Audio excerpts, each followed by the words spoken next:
After 3 years of silence, I got a letter from my dad. I was excited and ready to open it, but my billionaire grandfather stopped me. I asked, "What's wrong?" He pointed at the envelope and said, "Can't you see?"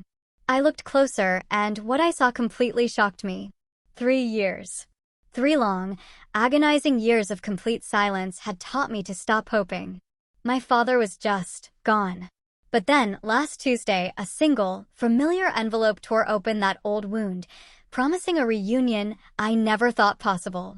My heart nearly burst with the joy I hadn't felt in ages.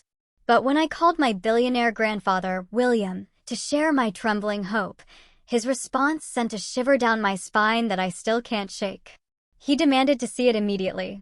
And as I slid that letter across his mahogany desk, a frown deepened on his face. "Look closer," he told me. What I discovered next didn't just change everything. It shattered my entire perception of my family. For years, I'd built a good life for myself in Boston. I'm Amanda Montgomery, a journalist, and uncovering truth, telling important stories, that's always been my dream. My downtown apartment might be small, but it has character and a view of the city I love. I've earned respect, especially for my coverage of financial crimes and corporate fraud. The bitter irony that my career path was deeply inspired by my own family drama? That's never been lost on me. You see, my grandfather, William Montgomery, raised me since I was 12. He's a self-made billionaire, investments spanning everything from real estate to tech. He could have spoiled me rotten, but he consciously chose not to. He always insisted I work summer jobs, apply for scholarships, make my own way. Money is a tool, Amanda, he'd tell me, not a substitute for character. But while Grandpa William was my rock, my father, Jackson, was anything but constant. He battled alcohol for as long as I could remember, a battle that eventually led to my parents' divorce when I was 8. Then, when I was 12, Mom passed away from cancer, leaving me in Grandpa's care. Dad would float in and out of my life, sometimes disappearing for months before showing up with grand promises and ambitious plans that always fell apart. The relationship between my father and grandfather was a live wire. Dad resented Grandpa's wealth and success, claiming it cast a shadow he could never escape. His business ventures failed repeatedly, often because he'd just abandoned them midway for some new, guaranteed opportunity. Grandpa would offer advice, Dad would ignore it, and then, inevitably, he'd ask for money when things went south. "I built everything from nothing," Grandpa would say, exasperated. Jackson simply refuses to put in the work. The final, devastating blow came 3 years ago, at my 26th birthday dinner. Dad arrived late, already slightly drunk, and immediately picked a fight with Grandpa. "You think your money makes you God?" Dad shouted across the elegant dining room. "You use it to control everyone, especially my daughter." Grandpa's voice, though measured, was ice cold. "I've done nothing but try to help you. And I've been there for Amanda when you couldn't be bothered. I'm her father." Dad slammed his fist on the table. "But you've turned her against me with your mansions and connections and opportunities. How am I supposed to compete with that?" I tried to intervene, my voice trembling. "This is my birthday. Can we please just have one peaceful family dinner?" But Dad was beyond reasoning. He threw down his napkin and stood up, his eyes blazing. "I'm done," he declared. "Done with your judgment. Done with your condescension. Done with this whole toxic situation." He turned to me, tears welling in his own eyes. "Amanda, when you're ready to have a relationship with me that doesn't involve him controlling everything, you know how to reach me." And then he walked out. I ran after him, out into the parking lot, calling his name, begging him to stop. But he got into his car without looking back and drove away. That was the last time I saw him. I tried calling him the next day, but his number was disconnected. I drove to his small apartment across town, but everything was gone. I sent emails, messages through mutual friends, even hired a service to find his new address and mailed physical letters there. Nothing. Just silence. The first year was the hardest. I cycled through grief, anger, confusion. Had he really cut me off completely because of my relationship with Grandpa? How could he just disappear, without even giving me a choice? I threw myself into work, eventually earning my first major promotion by breaking a story about investment fraud. By the second year, I developed a ritual, writing him letters I never sent. Dozens of updates about my life, questions about his, pleas to reconnect. I kept them in a box under my bed. Sometimes, I'd dream he'd returned, only to wake up to his absence all over again. In the third year, I finally reached something like acceptance. Dad had made his choice, and I couldn't force him to be in my life. I focused on my friends, my career, and my weekly dinners with Grandpa William, who remained my steadfast rock despite his demanding business empire. Which brings me to that Tuesday morning, 3 weeks ago, when everything changed. It started like any ordinary day. I woke at 6, ran along the Charles River, showered, made coffee. I was reviewing research for a story on corporate tax evasion when my doorbell rang. A delivery person handed me a small package. No return address, just my name and address written in a handwriting I would recognize anywhere, my father's. I stood frozen in my doorway, staring at the package. The delivery person had already disappeared, leaving me alone with this unexpected connection to a man I thought was lost forever. My hands trembled as I closed the door and carried it to my kitchen counter. The brown paper wrapping was slightly wrinkled, like it had been carried around for a while. My name and address, written in that familiar slanted script from birthday cards and lunchbox notes when I was a child.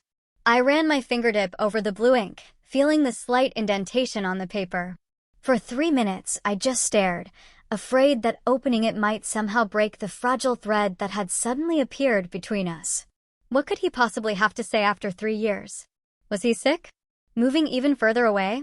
Or was this, finally, the apology and reconnection I had dreamed about? I took a deep breath and carefully unwrapped the package. Inside was a plain white envelope, a faded family photograph from a fishing trip when I was about 9, and a small, wooden carving of a bird in flight. The carving was beautiful, detailed work that I immediately recognized as my father's handiwork. He had always been skilled with a knife and a piece of wood during his periods of sobriety, creating little treasures. With shaking hands, I opened the envelope and unfolded the single page. Dear Amada, I know it's been too long. Not a day has passed that I haven't thought of you. I've been working on myself and have made some important connections. There's a business opportunity that could change everything for us. I want to make things right. I'll be in touch again soon with more details. This time will be different. I promise. The bird represents freedom from the past. Keep it close. Love always, Dad. The letter was short, vague, and frustratingly light on details. What business opportunity? What connections? And why reach out now after 3 years of ignoring my attempts? Yet, despite the questions and a flutter of anger in my chest, I felt a surge of hope. He had thought about me every day. He wanted to make things right. I picked up the wooden carving, admiring how he'd captured the sense of movement. It felt significant, like it contained a message beyond his written words. The photograph showed the 3 of us, me, Dad, and Grandpa William, standing on the edge of a lake, holding up fish. I was grinning wildly, sandwiched between the 2 men who had each shaped my life in profound ways. My weekly call with Grandpa was scheduled for that evening, but I couldn't wait. I dialed his number, and his assistant put me through immediately, a privilege I rarely used. Amada, is everything all right? Grandpa's voice was concerned. Our unscheduled calls usually meant a problem. Grandpa, I got a letter from Dad. I blurted out, emotion making my voice crack. There was a long pause on the other end. What did it say? He finally asked, his tone carefully measured. I read him the short message word for word. I see, he said when I finished. You're sure it's from your father? Of course I am. I know his handwriting, Grandpa. Another long pause. I think you should bring the letter here right away, if you can. Something in his voice made me deeply uneasy. Is something wrong? I asked. I'd rather discuss it in person. Can you come now? I agreed, and drove the 30 minutes to his estate in the wealthy suburb outside Boston. The security gate opened automatically, recognizing my car. Martha, the housekeeper who had been with Grandpa for decades, greeted me with a warm hug. He's in his study, she said. He canceled his afternoon meetings after your call. That surprised me. Grandpa William rarely rescheduled business for personal matters. I found him standing by the window, looking out at the manicured gardens. At 72, he still stood tall and imposing, his silver hair perfectly trimmed, his casual attire still managing to look sophisticated. He turned as I entered, and I saw concern etched in the lines around his eyes. "Let me see it," he said without preamble. I handed him the letter, the photo, and the wooden carving. He examined each item carefully, his expression growing more troubled by the second. "What is it?" I asked, anxiety building in my chest. "You're scaring me, Grandpa." He picked up the letter again and handed it to me. "Look closer at the handwriting, Amata." "Really look." I studied the familiar slant of the letters, the way the loops in the L's and E's curved. And then, with Grandpa's prompting, I began to notice subtle differences I had missed in my emotional state. The pressure on certain downstrokes was heavier than Dad's usual touch. The spacing between words was slightly wider, and the signature, while similar, lacked the distinctive hook on the final N of Jackson. "I don't understand," I said, a cold feeling spreading through my stomach. "I received a letter last week," Grandpa said quietly. "Allegedly from your father, asking for money for a business venture." "You did? Why didn't you tell me?" "Because I wasn't sure it was genuine, and I didn't want to upset you unnecessarily." He opened a drawer in his desk and pulled out an envelope. "Compare them." The second letter was similar in tone, but more specific about the alleged business opportunity, a real estate development that needed initial investment. It requested that Grandpa William transfer $200,000 to a specified account as a first step. Looking at the two letters side by side, the discrepancies in handwriting became even more obvious. They were good imitations, but definitely not my father's authentic hand. "Someone is pretending to be Dad," I whispered, feeling sick. "But who would do that and why?" "That's what we need to find out," Grandpa said grimly. "Someone is clearly trying to use your father's identity to scam money from us. The question is, where is your real father? And does he know about this?" My mind raced with horrible possibilities. Was this just a cruel prank, or was something more sinister going on? And if these letters weren't from my father, then where was he? Was he safe? The 3 years of silence suddenly took on a much darker meaning. "I thought he was just angry and stubborn," I said, my voice breaking. "What if something happened to him?" Grandpa put his hand on my shoulder. "Let's not jump to conclusions. First, we need to verify your father's whereabouts and whether he knows about these letters." I nodded, trying to gather my thoughts. "How do we do that?" "I know someone who can help us," Grandpa replied. "A private investigator I've used for business matters. Very discreet, very thorough. I'll call him right now." As Grandpa made the call, I sat down heavily in one of his leather chairs, staring at the fake letter and the wooden bird carving. If this wasn't from my father, who carved the bird? Was it purchased somewhere? And the photograph. It was definitely genuine, a copy of one that had once hung in my father's apartment. Whoever was behind this knew details about our family. They had access to personal items, or at least images of them. This wasn't a random scam. This was targeted, personal, and suddenly very, very frightening.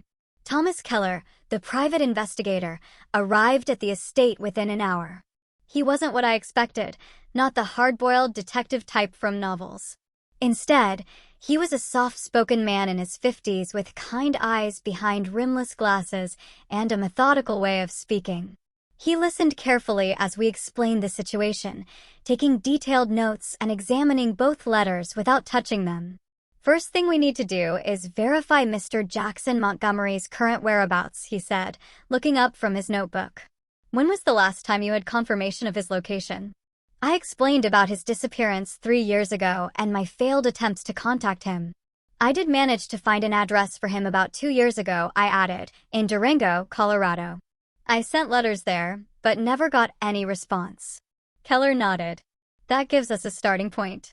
I'll need a recent photograph and any information you have about his habits, friends, employment history, anything that might help track his movements."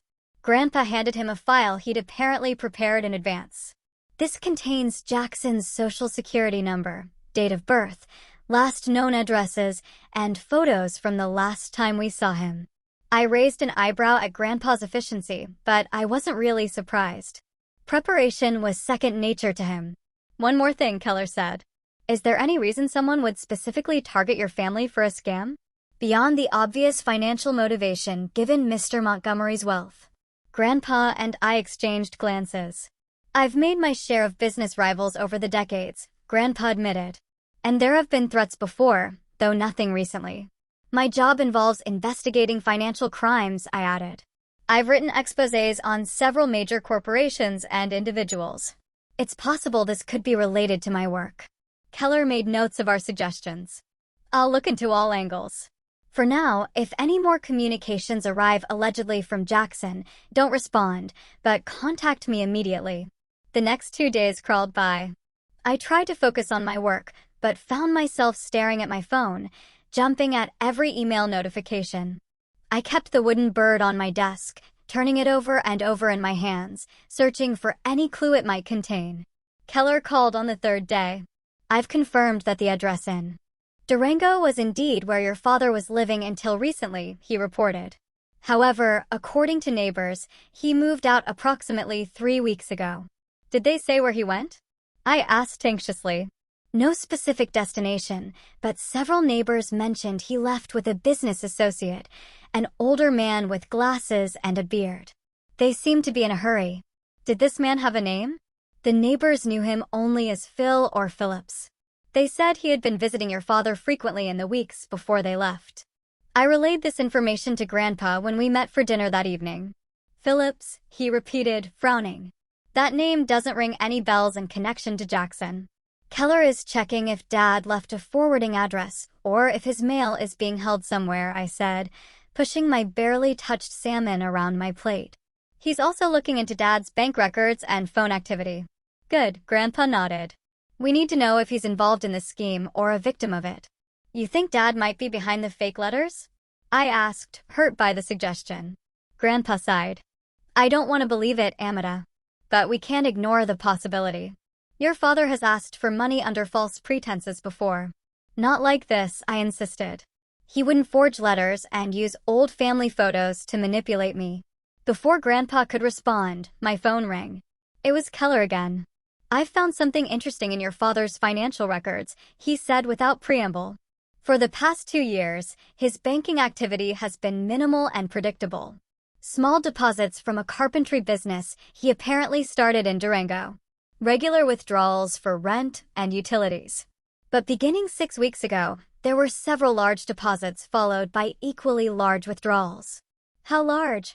$50, 000 in, $50,000 out within days. This pattern repeated 3 times. That sounds like money laundering, I said, my journalist instincts kicking in. It's consistent with that, yes. I'm still tracing where the money came from and where it went. After ending the call, I filled Grandpa in on this new development. This is looking more and more like some kind of criminal activity, he said gravely. Perhaps your father got involved with the wrong people. Later that night, back in my apartment, I received a call from a blocked number. When I answered, I heard breathing, but no one spoke. Hello, I said repeatedly. Who is this? Dad? Is that you? After about 30 seconds, the caller hung up. I immediately called Keller and reported the incident. He promised to try tracking the number, though he wasn't optimistic about blocked calls. Unable to sleep, I took out the wooden bird carving again. As I turned it over in the lamplight, I noticed something I had missed before. On the underside of one wing, barely visible, were tiny marks that looked like they might be letters. I grabbed a magnifying glass from my desk and examined them more closely. They were indeed letters and numbers etched in minute detail. SP 34 newtons, 118 watts. I quickly researched what these might mean and realized they could be partial coordinates. The next morning, I showed my discovery to both Grandpa and Keller. Good catch, Keller said, examining the carving. These could be pointing to a specific location. I'll check what's at or near these coordinates.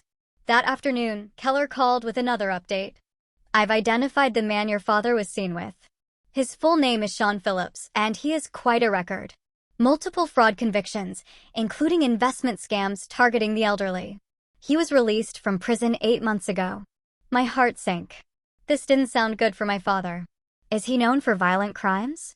I asked, dreading the answer. Not directly, but he is associated with people who are. The concerning part is that one of his known tactics is to find vulnerable people with connections to wealth, befriend them, and use them to reach their wealthy contacts. You think he's using my father to get to my grandfather? I said, the pieces starting to fall into place with a sickening thud. It's a strong possibility. The question is whether your father is a willing participant or being coerced. Grandpa was convinced it was the former, but I couldn't accept that. The father I knew had flaws, certainly, but he would never participate in something like this.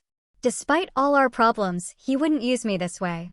We need to consider that your father might be in danger, Keller said during our next meeting at Grandpa's house. If he initially agreed to participate in a scam, but then changed his mind, these people might be forcing his compliance. Then we need to find him. I insisted, a desperate urgency rising within me. Before something worse happens. Keller nodded. I've traced the coordinates from the bird carving. They point to an area near Glenwood Springs, Colorado. There's not much there except an old mining site and some vacation cabins. Could he be held there? I asked. Possibly. I'm working with a contact in Colorado to check it out discreetly. We don't want to alert anyone if your father is indeed being held against his will. As we were discussing next steps, Grandpa's security system alerted us to a delivery at the gate. Another package had arrived, addressed to Grandpa this time. Inside was another letter, supposedly from my father, now explicitly asking for $2 million for a guaranteed investment opportunity that would make up for all the lost time and rebuild our family. It instructed Grandpa to wire the money to an offshore account within 3 days. This is getting serious, Grandpa said, his face grim. I think we need to involve the police. Keller raised a cautionary hand. Let me trace where this package came from first. If your son is being held somewhere, a police investigation might spook his captors. Using his contacts, Keller discovered the package had been sent from a shipping store in downtown Boston. Security footage from the store showed a young man in a baseball cap dropping off the package. He didn't match Sean Phillips's description. A hired courier, most likely, Keller surmised. But this tells us something important. Whoever is behind this is operating at least partly from Boston, not just Colorado. Later that day, Keller called with an unexpected breakthrough. I found your father's laptop, he announced. It was in a storage unit attached to his former apartment in Durango. The manager held it when your father left without giving proper notice. What's on it? I asked eagerly. It's password protected, but my tech specialist is working on it. If we can access it, it might tell us what your father was involved in before he disappeared. The next morning, Keller arrived at my apartment with the laptop and his tech specialist, a young woman named Riley, who worked miracles with the computer. Within an hour, she had bypassed the password protection. What we discovered shocked all of us. My father had been compiling extensive research on a company called Next Gen Investments, documenting what appeared to be a sophisticated fraud operation. There were screenshots of transactions, recorded phone conversations, and a detailed timeline of activities. This looks like he was building a case, I said, scrolling through the files. Like an investigation. Next Gen Investments, Grandpa muttered. That's one of Arthur Blackwood's companies. Arthur Blackwood? Keller asked. My chief business rival for the past 20 years, Grandpa explained. We've had numerous legal battles over property developments and technology patents. Further searching revealed emails between my father and an FBI agent named Diana Foster. In these exchanges, my father agreed to act as a confidential informant in an investigation into Next Gen Investments and Arthur Blackwood. The last email, dated just before my father disappeared from Durango, was particularly concerning. Jackson, your information has been invaluable, but we have reason to believe your cover may be compromised. Discontinue all contact with target subjects immediately. Meet at designated location B tomorrow at 0900 for extraction. Foster. Oh my God, I whispered. Dad was working undercover for the FBI, and it looks like his cover was blown. This changes everything, Keller added grimly. The revelation that my father had been working with the FBI stunned us all, especially my grandfather. For 3 years, We had believed Dad had abandoned us out of anger and resentment, when, in reality, he may have been protecting us by keeping his distance. We need to contact this FBI agent immediately, I insisted, pointing to Diana Foster's email address on the screen. Keller nodded. I'll reach out through proper channels. If your father was indeed a confidential informant, they'll want to know about these fraudulent letters and the potential threat to him. While Keller worked his connections to reach Agent Foster, I dove deeper into my father's laptop. The more I discovered, the more amazed I became at the extent of his investigation. He had meticulously documented financial transactions, suggesting that NextGen Investments was running a Ponzi scheme that had defrauded investors of millions. And there was more evidence linking Arthur Blackwood to offshore accounts, tax evasion, and even bribery of government officials. Dad was thorough, I murmured, partly to myself. These are the kind of receipts journalists dream of finding. But the most shocking discovery came in a hidden folder labeled simply Family. Inside were dozens of documents related to Grandpa William's business empire, focusing specifically on connections between his companies and Blackwood's interests. There were transaction records, meeting minutes, and copies of contracts going back 15 years. My heart raced as I opened a voice memo dated just before Dad's disappearance. His voice filled the room, sounding tired but determined. Diana, I've confirmed the connection. The shell company that received the kickbacks from NextGen's municipal contracts traces back to William Montgomery Enterprises through 3 layers of subsidiaries. I don't believe William is directly involved. This has Blackwood's fingerprints all over it. He's been setting my father-in-law up for years, making it look like William is complicit in the fraud. I need to warn him, but I can't risk contact until we have everything secured. The evidence is in the encrypted files I sent yesterday. The password is Amada's birthday, month, day, year, no spaces. I sat back stunned. Dad hadn't just been investigating Blackwood. He discovered that Blackwood was trying to implicate my grandfather in his illegal activities. He'd been working to protect our family all along. I turned to face Grandpa, who had been listening to the recording over my shoulder. His face had gone pale. William, I said quietly, using his first name instead of Grandpa for perhaps the first time in my life. Did you know about any of this? He sank heavily into a chair. I knew Blackwood was ruthless, but this... No. I had no idea he was trying to set me up. He looked up at me, his eyes troubled. Jackson was trying to protect me, and I spent 3 years thinking the worst of him. Before we could process this further, Keller returned with news. I've made contact with Agent Foster. She's on her way here now, along with her team. They've been looking for Jackson for weeks. Agent Foster arrived within the hour. A no-nonsense woman with sharp eyes and a brisk manner. She confirmed what we had pieced together. My father had become an FBI informant after accidentally discovering NextGen's fraud while doing carpentry work at their Colorado offices. When he realized the connection to Blackwood and the potential threat to Grandpa, he dove deeper, becoming a key asset in their investigation. We had an extraction plan in place when he warned us that his cover was blown, Foster explained. But he never made it to the meeting point. We've been searching for him since, fearing the worst. And you never thought to contact his family? I asked angrily. We had no confirmation of foul play, and Jackson was explicit about keeping his family, especially you, out of it, she replied evenly. He believed involving you would put you at risk. Based on these fraudulent letters, it seems he was right to be concerned. As Foster was explaining this, another package was delivered to my apartment. This one contained a USB drive and a chilling note, $2 million. Instructions on the drive. 3 days or Jackson Montgomery dies. The FBI immediately took possession of the drive, analyzing it in their mobile tech unit. It contained a video that made my blood run cold. My father, looking thin and exhausted, reading a statement demanding Grandpa pay the money. Though he showed no visible injuries, the fear in his eyes was unmistakable. They're holding him somewhere in Boston, Foster concluded after analyzing the video.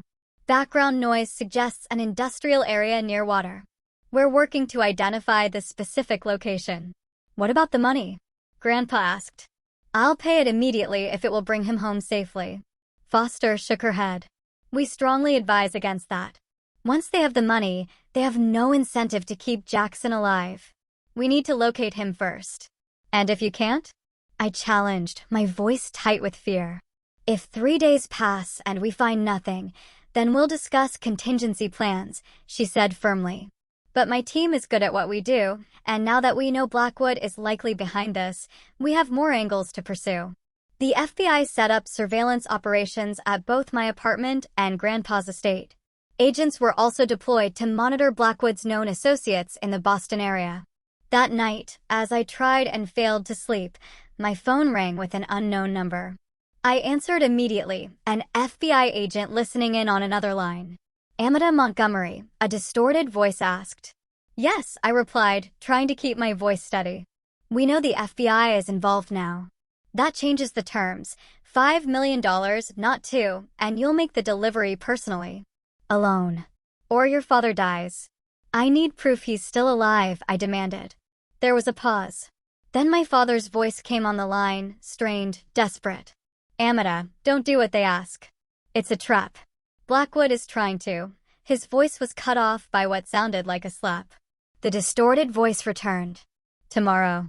Noon. Instructions will follow. Come alone or he dies. The call ended abruptly. The FBI agent immediately began tracing it while I sat shaking, my father's warning echoing in my ears. He mentioned Blackwood by name. I told Foster when she arrived minutes later. They'll know he's exposed them, which makes this more dangerous, she agreed. They have less reason to keep him alive now that he's identified his captor to you. So, what's the plan? I asked, my blood roaring. I'm not just going to sit here and do nothing. Foster regarded me thoughtfully. We need to move faster than they expect. I think it's time to bring the fight to Blackwood directly. By dawn, the FBI had obtained warrants to search Blackwood's Boston offices and home. What they found at his waterfront mansion was damning, financial records confirming everything my father had uncovered, plus evidence linking him to Sean Phillips and the fraudulent letters. But there was no sign of my father. As noon approached, I received a text with an address in South Boston and instructions to bring proof of the wire transfer to an offshore account. It's an abandoned office building near the harbor, Foster said, showing me satellite images. We've already got a team in position. We'll wire the building for sound and video before you arrive and have agents stationed throughout the area. I thought you said we shouldn't pay the ransom, Grandpa objected. We're not, Foster explained. We're setting up a fake transfer confirmation that will pass initial scrutiny. It's about buying time while our other teams continue searching properties connected to Blackwood. As the FBI prepared the operation, Keller pulled me aside. While they focus on Blackwood, I've been looking at Phillips.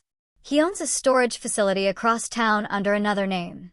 It's not on the FBI's radar yet, but my sources suggest there's unusual activity there. You think that's where they might be holding my father? I asked, a new surge of adrenaline pumping through me. Keller nodded. It's worth checking out. I could go now while the FBI is focused on the meeting setup. I made a split-second decision. I'm coming with you. Absolutely not, he objected. It's too dangerous. My father risked everything to protect our family, I insisted, my voice firm. I'm not sitting on the sidelines now that he needs me. Besides, I'm a journalist. I know how to stay out of sight while gathering information. After some argument, Keller reluctantly agreed, on the condition that we only conduct reconnaissance and call for backup at the first sign of my father or his captors. We slipped away while the FBI team was busy preparing for the noon meeting. The storage facility was in a rundown industrial park, 30 minutes from downtown Boston. It looked abandoned at first glance, with faded signs and unkempt grounds, but Keller pointed out the new security cameras discreetly placed around the perimeter. Someone's invested in security recently, he noted as we parked a block away and approached on foot. And look, fresh tire tracks. We circled the building, staying out of camera view until we found a service entrance with a keypad lock. Through a small window, I could see a corridor lit by fluorescent lights. This place isn't abandoned, I whispered. We need to get inside. Keller studied the keypad. I might be able to bypass this, but it will take time. And if there's an alarm. Before he could finish, the door opened and a man stepped out, lighting a cigarette. Keller pulled me behind a dumpster just in time. The man was talking on a phone. Yeah, Blackwood says we move him tonight after the girl delivers the money. Too many feds sniffing around. Know the offshore site? Yeah, I know it's a one-way trip for him, but that's not our problem. My blood ran cold. They were planning to kill my father after getting the money. When the man went back inside, Keller immediately called Agent Foster, updating her on what we'd discovered. She redirected a tactical team to our location while instructing us to stay hidden and not attempt entry. We watched from our hiding place as FBI vehicles converged silently on the facility 20 minutes later. The operation happened with military precision. Agents breached multiple entrances simultaneously, and within minutes, we heard the all-clear signal. Foster herself came to get us. We found him, she said, her expression a mixture of relief and concern. He's alive, but he needs medical attention. They brought my father out on a stretcher. He was pale and thin, with bruises on his face and a bandaged arm, but conscious. When he saw me, his eyes filled with tears. Amanda, he whispered as I rushed to his side. I'm so sorry. I never wanted you involved in this. It's okay, Dad, I choked out, holding his hand tightly. We know everything.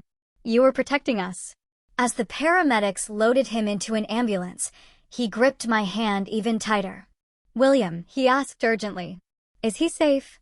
He's fine, I assured him, tears streaming down my face. He's with the FBI right now. We've been looking for you together. Relief washed over his face. Tell him, he said. Tell him Blackwood was setting him up for years. The evidence is all in my files. He needs to know it wasn't my imagination or jealousy. It was real. He already knows, Dad. We found your research. You did it. You protected the family. As the ambulance doors closed, Agent Foster approached me. We've arrested 4 men here, including Sean Phillips. And Arthur Blackwood was taken into custody at his office 20 minutes ago. Your father's ordeal is over, and thanks to his work, we've uncovered one of the largest financial fraud schemes in the state's history. I felt a complex mixture of emotions, relief that Dad was safe, pride in what he had accomplished, and lingering anger over the 3 years of silence and pain. But mostly, I felt a profound sense that a new chapter was beginning for our family. One that would require healing and rebuilding, but held the promise of truth and reconciliation. The next 72 hours passed in a blur of hospital rooms, FBI debriefings, and news reports about Arthur Blackwood's arrest. Dad was being treated for malnutrition, dehydration, and a broken arm that had been poorly set during his captivity. The doctors assured us he would recover physically, but the emotional trauma would take longer to heal. I divided my time between the hospital and helping Agent Foster navigate the mountain of evidence my father had collected. As a journalist, I had a good eye for organizing information and identifying the most significant threads in a complex story.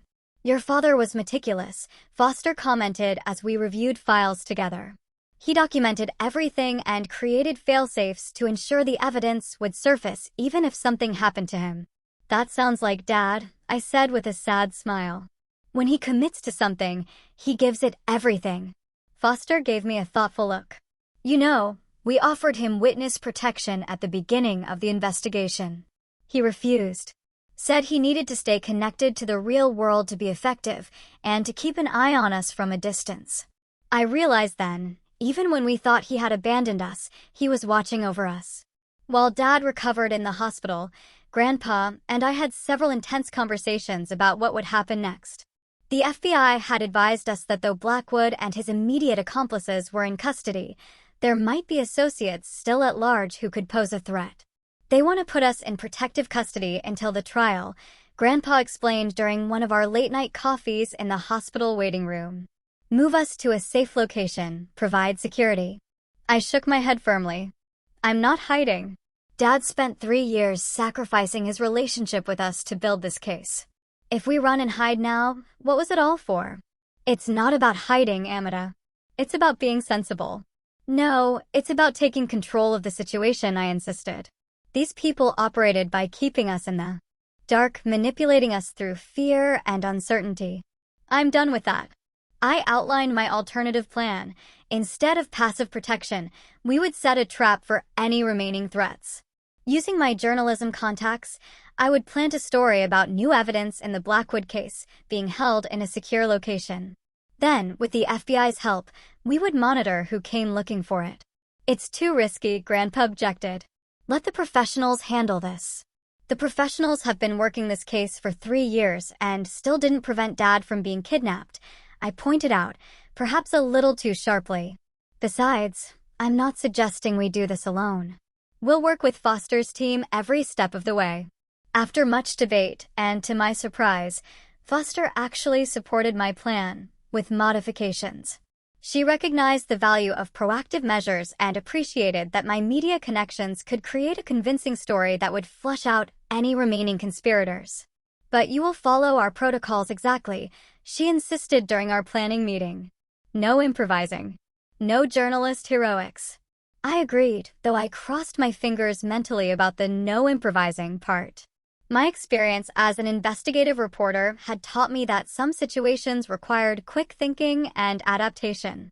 The story went live on a Tuesday morning, a carefully crafted piece by a colleague suggesting that Jackson Montgomery had secured insurance documents implicating additional high-level figures in Blackwood's scheme. The documents were allegedly held in an attorney's office, pending Jackson's full recovery. By that afternoon, surveillance had identified 2 suspicious individuals conducting reconnaissance around the law office we had named. One was a former NextGen executive who had not been implicated in the initial arrests. The other was a private security contractor with ties to Blackwood. They took the bait, Foster confirmed. Now we wait to see what move they make. We didn't have to wait long.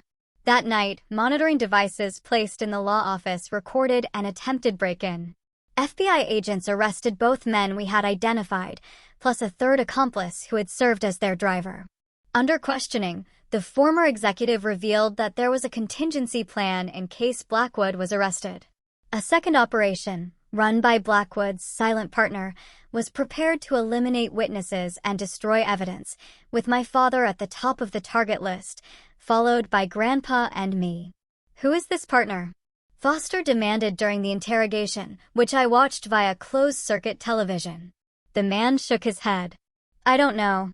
Blackwood only ever referred to him as the investor. All I know is he has significant political connections and a lot to lose if the full extent of the scheme becomes public.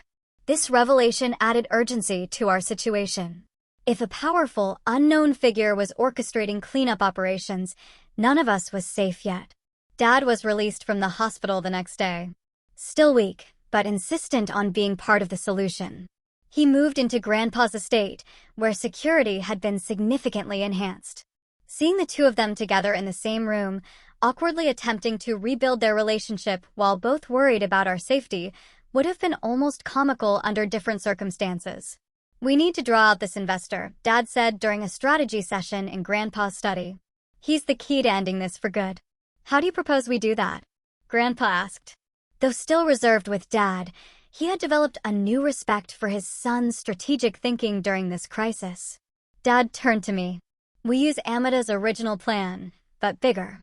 Instead of hinting at evidence, we announce that I'm holding a press conference in 3 days to reveal everything, including the identity of Blackwood's silent partner. Foster, who had joined us for the meeting, looked skeptical. That puts an enormous target on your back. I've had one there for 3 years, Dad replied grimly. At least this time, I'll be facing it with my family and the FBI, not alone in some cabin in Colorado. After hours of debate, we refined the plan into something both aggressive and defensible. In the meantime, I would use my media contacts to generate maximum publicity, hopefully pressuring the investor into making a move before the announcement. Grandpa, despite his initial reservations, proved invaluable in setting up the operation. His business connections and resources allowed us to create a convincing security perimeter while actually establishing multiple layers of surveillance. If someone wants to get to Jackson before the press conference, they'll have to go through these checkpoints, he explained, pointing to a map of the estate. Each one gives us another opportunity to identify them. For 2 days, we maintained the charade, with Dad giving brief statements to selected reporters about his intention to name names and expose the full network. I wrote an accompanying piece for my newspaper, carefully worded to imply that Dad had documented connections between Blackwood's operation and several prominent political figures. On the eve of the planned press conference, our operation paid off. Security cameras captured a black SUV approaching the service entrance of the estate. When guards attempted to stop it, the vehicle accelerated, crashing through the gate. Four armed men emerged, heading toward the main house. The FBI tactical team hiding on the grounds immediately responded, capturing 2 of the intruders in the initial confrontation. The other 2 barricaded themselves in the greenhouse. "Surrender now," Foster called through a megaphone. "The building is surrounded." Instead of surrendering, one of the men called a number on his cell phone. Moments later, we intercepted a call to the greenhouse from a burner phone located in downtown Boston. "What's happening?" a voice demanded. "Is it done?" "We're pinned down," the intruder responded. "2 men down, FBI everywhere. We need extraction." "There is no extraction," the voice replied coldly. "Complete the job or don't bother coming back." That callous response seemed to break something in the trapped men. They surrendered 5 minutes later, agreeing to full cooperation in exchange for protection from the investor.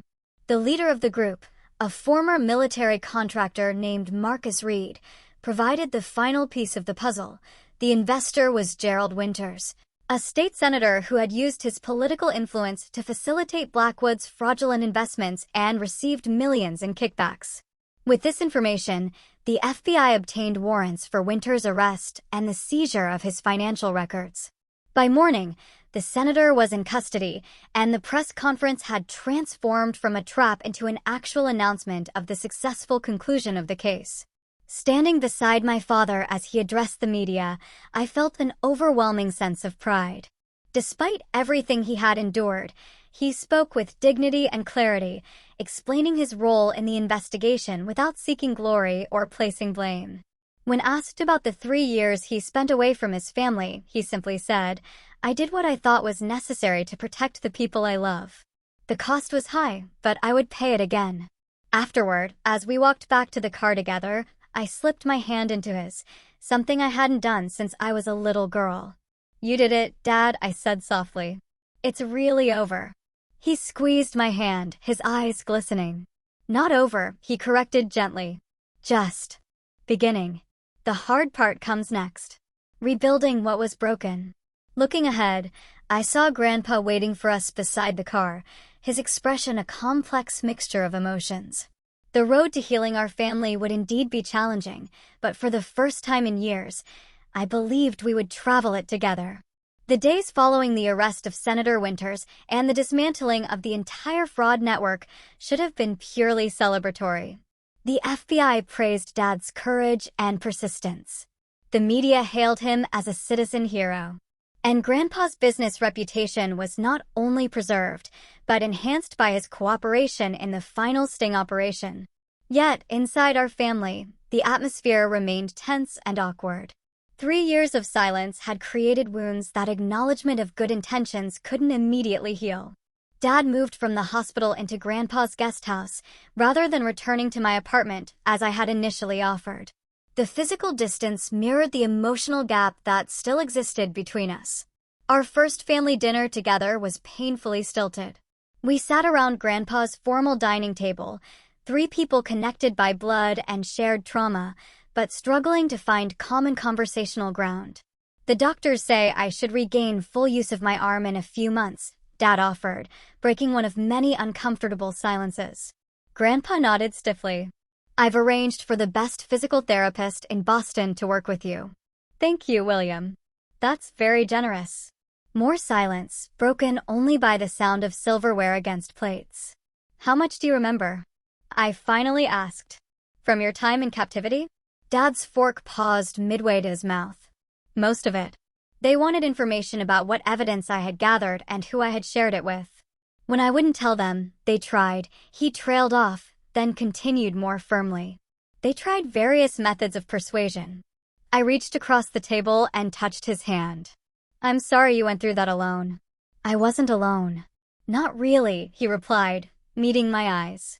Thinking of you and even your stubborn grandfather here kept me going. I knew if I could just hold out long enough, the evidence would eventually come to light one way or another. You could have trusted us with the truth from the beginning, Grandpa said, his voice carrying a hint of the old resentment. Instead of disappearing and letting us believe you had abandoned the family. Dad set down his fork. Could I have?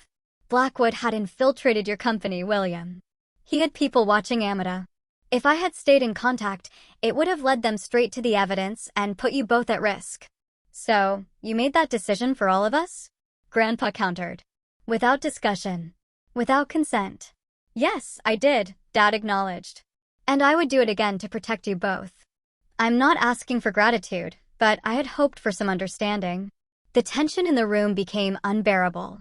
I suggested we take dessert in the living room, hoping a change of setting might ease the strain, but it made little difference.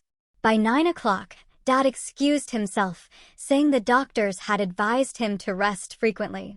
As he left, Grandpa and I exchanged glances. That went well, I said sarcastically. It will take time, Amada. 3 years of believing one thing only to discover the complete opposite was true. It's a significant adjustment for all of us. I agreed. But we need to try harder. Dad nearly died protecting this family. Grandpa nodded reluctantly. I've arranged for Dr. Melissa Jang to meet with us tomorrow. She specializes in family trauma and reconciliation. Family therapy? I raised an eyebrow. That doesn't sound like you. Yes, well, he cleared his throat uncomfortably. Recent events have suggested that my usual approaches to family dynamics might benefit from professional guidance. I had a smile at this grudging admission. For Grandpa William Montgomery to acknowledge he needed help with anything was unprecedented. Dr. Jang turned out to be exactly what our family needed, a calm, insightful woman in her 50s. She created a space where difficult truths could be spoken without judgment. In our first session, she asked each of us to express what we had felt during the 3 years of separation. I went first, describing my journey from confusion to hurt to anger to resignation. Dad listened with tears in his eyes, nodding occasionally. I wrote you letters, I told him. Dozens of them. I kept them in a box under my bed. I wrote to you too, he admitted quietly. Letters I could never send. They're in a notebook in Colorado. I asked Agent Foster to retrieve it for me. When it was Dad's turn to share, he spoke of the crushing isolation of his undercover life. The hardest part was the holidays, he said. Knowing you were together, probably thinking the worst of me.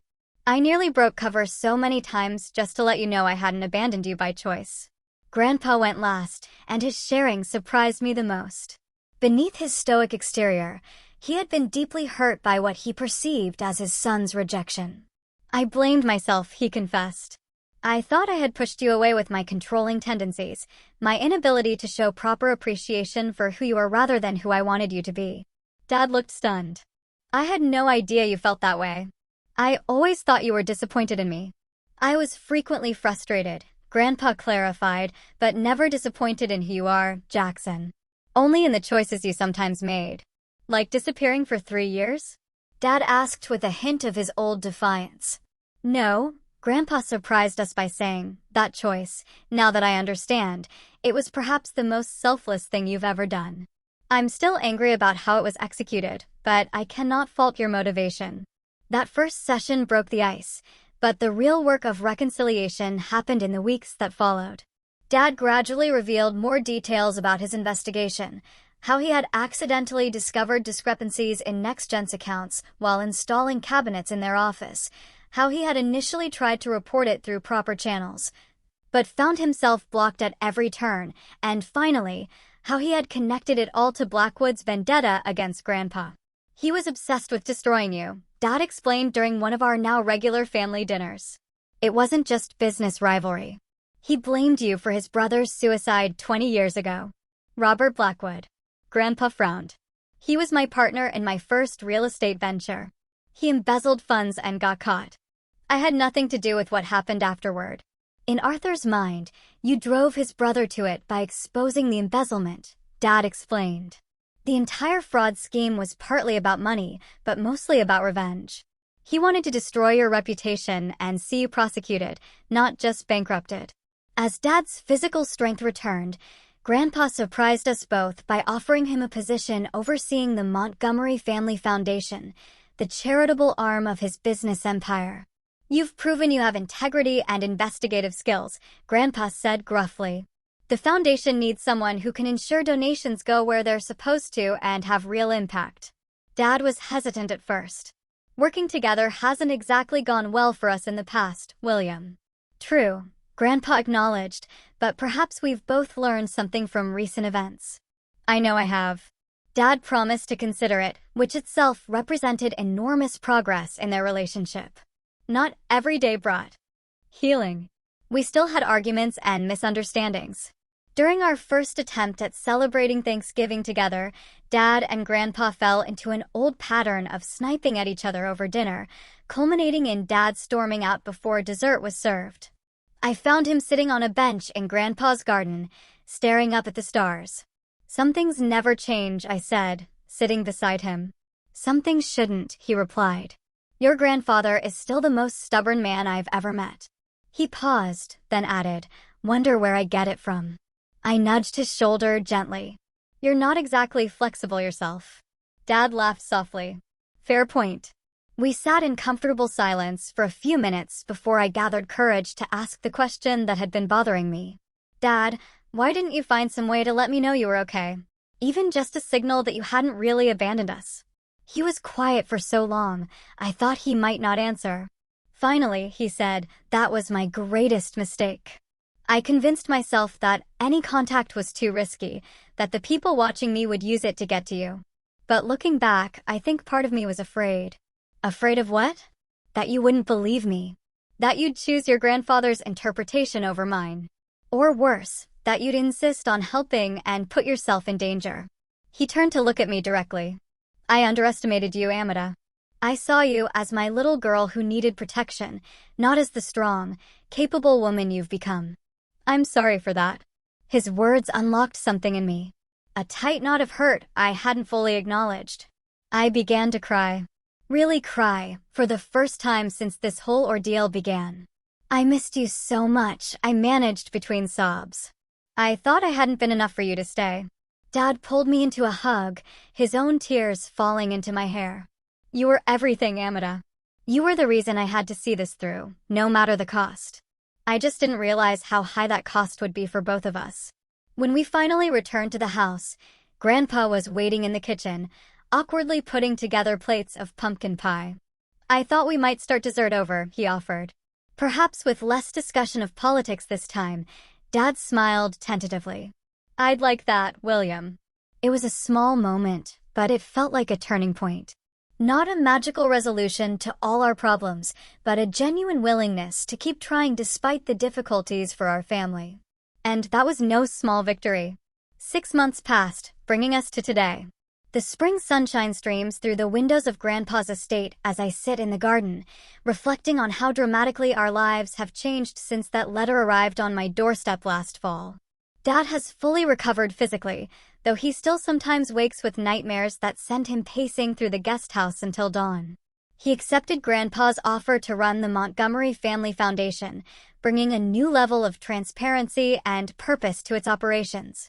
Under his leadership, the foundation has launched initiatives supporting whistleblower protections and financial literacy education, causes deeply personal to him. Now, our weekly family dinners have evolved from awkward obligations to genuinely pleasant gatherings. Last night, I actually heard Grandpa laugh at one of Dad's jokes, a sound so unexpected that both Dad and I nearly choked on our wine. My own career has flourished in unexpected ways.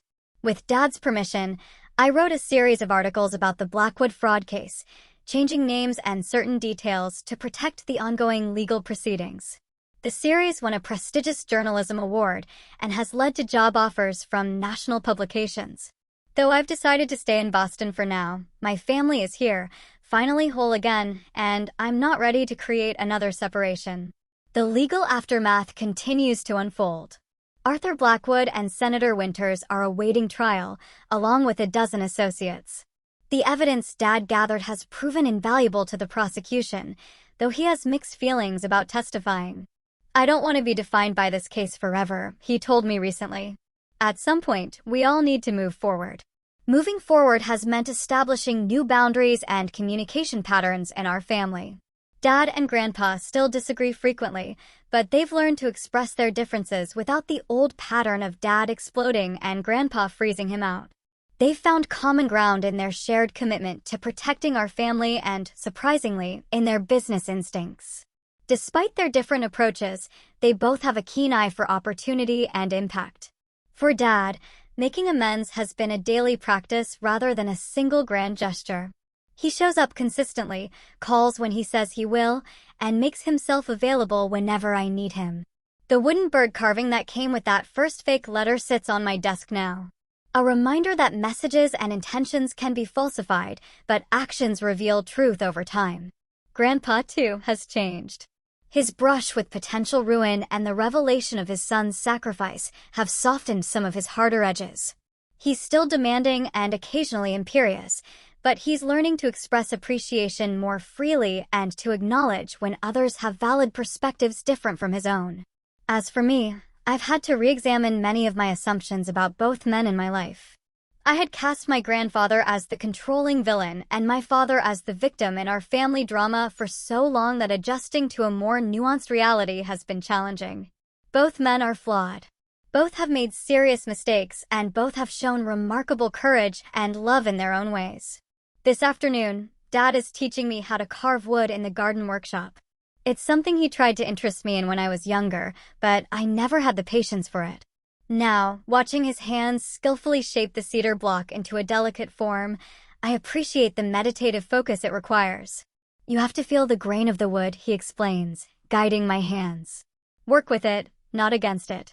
Fighting the natural direction only leads to splits and breaks." I can't help but hear the metaphor in his words.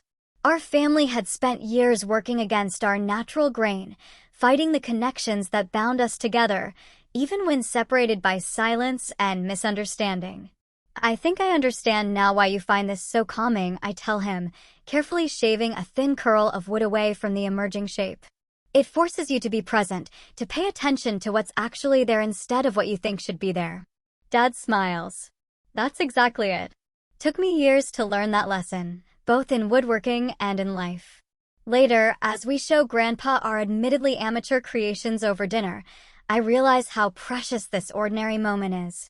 Three people who nearly lost each other forever, now sharing a meal and conversation without the weight of secrets between us. "I've been thinking about what I've learned from all this," I say as Martha serves dessert. "About family, about judgment, about truth. And what conclusions have you reached?" Grandpa asks, genuinely curious. That silence doesn't always mean absence. That protecting someone and controlling them can look similar from the outside. That we can be completely wrong about the motivations behind someone's actions. I take a breath, looking at both of them. And most importantly, that family bonds can bend almost to breaking, but still find a way to hold. Dad reaches across the table and takes my hand. Eloquently put. "I'd add one more lesson if I may." "Please do," I encourage him. "That sometimes the hardest person to forgive isn't the one who hurt you, but yourself for the ways you may have contributed to the pain." Grandpa nods slowly. In my 73 years, I've never heard a truer statement. We sit together as the evening light fades. Three people who have traveled a difficult road to find our way back to each other. The journey isn't over. Healing rarely follows a neat, linear path. But we're moving in the right direction, together. The wooden bird sits in the center of the table, a reminder of where this journey began. Dad has carved two more to match it. Three birds in flight. A family finding its way forward on newly healed wings.